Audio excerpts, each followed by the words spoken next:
రీసెంట్గా అన్నగారు ఫోటోలు పెడితే చాలా బాధ అనిపించింది, చాలా సంతోషం అనిపించింది. ప్రతి పేషెంట్ దగ్గరికి వెళ్ళి మోకరించి ప్రార్థన చేస్తుంటే ఎంత భాగ్యం అండి అది.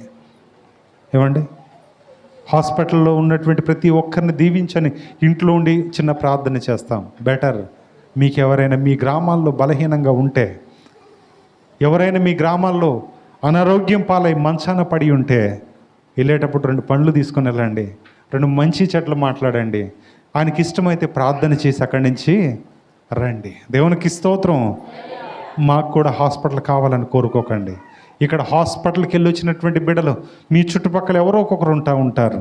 వారి కొరకు మీరేం చేయండి చెప్పాలి. మీ గ్రామంలో ఉండేటటువంటి ప్రతి ఒక్కరు కొరకు మీరేం చేయాల్సినటువంటి వారై ఉన్నారు, ప్రార్థన చేయవలసినటువంటి వారై ఉన్నారు. దేవునికి స్తోత్రం, దేవునికి స్తోత్రం. ప్రియమైనటువంటి దేవుని బిడ్డలారా,